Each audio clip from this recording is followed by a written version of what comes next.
சரவண பவன் இருக்குல்ல, அந்த ஓட்டலுடைய உரிமையாளர் ராஜகோபால், அவர் கீதா ஜீவன் அப்படிங்கிற ஒரு பொண்ணு மேலே ஆசைப்பட்டார்.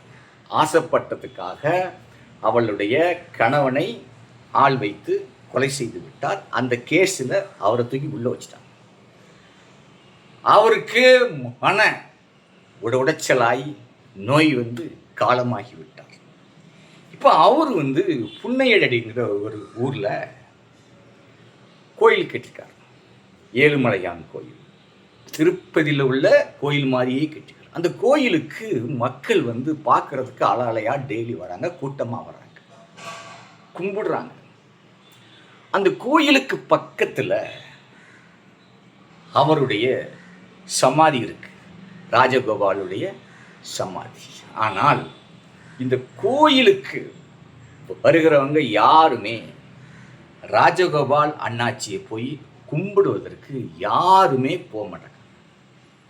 அதே மாதிரி தான் இன்னைக்கு ஒரு மனிதன் தவறு செய்தால் அவனை பார்க்கும்போதெல்லாம் பேசுவாங்க, ஆனால் உள்ளுக்குள்ள குத்தம். இவன் யாரு, இவனை இந்த இடத்துல தான் நாம் அழகு பார்க்கணும் அப்படின்னு யோசிப்பாங்க.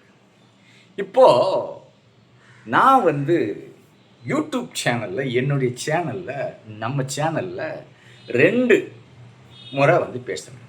ஒரு முறை என்ன பேசுகிறேன், யானையை பற்றி பேசுகிறேன், அது ஒன்று.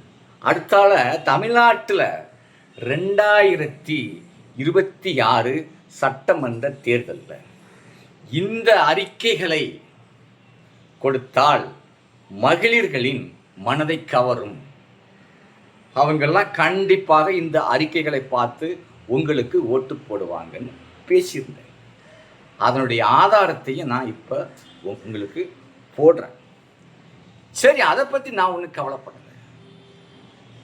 நம்ம பேசியதனால் விஜய் அதை பார்த்துட்டு காப்பி அடித்து பேசினார் என்பது தான் உண்மை.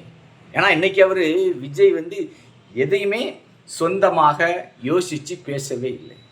யாராவது எழுதி கொடுக்கறத பார்த்துட்டு அப்படியே பேசுகிறார்.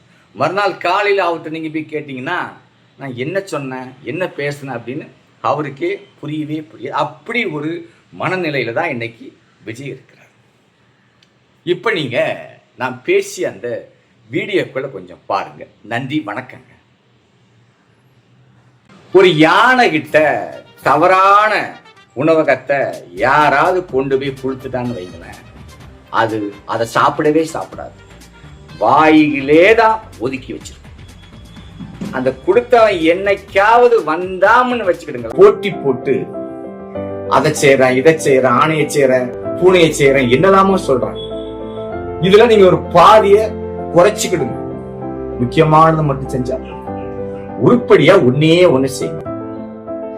தமிழ்நாட்டுல உள்ள எல்லா பெண்களுக்குமே கல்யாணம் அப்படிங்கும்போது ஒவ்வொரு பெண்களுக்கும் 3 பவுன்ல தாலிச்சங்கிலி போடுகிறோம் அப்படி என்று தேர்தல் அறிக்கையில ஒரு அறிவிப்பை மட்டும் நீங்கள் கொடுங்கள். இது கண்டிப்பாக கொடுக்கணும். இதெல்லாம் வேண்டாம், 500 அறிக்கையும் வேண்டாம், 600 அறிக்கையும் வேண்டாம், ஒண்ணுமே வேணாம். இத கண்டிப்பா செய்யுங்க. இத நீங்க செஞ்சீங்கன்னா யார் இந்த அறிக்கையை கொடுக்கிறாரோ தமிழ்நாட்டு மக்கள் கண்டிப்பாக, ஏழை எளிய மக்கள், நடுத்தரமா இருக்கிற மக்கள் எல்லாரும் யாரு அறிவிப்பு கொடுக்கிறாரோ அவங்களுக்கு ஆதரிச்சு ஓட்டு போடுவாங்க. அதுல எந்த வித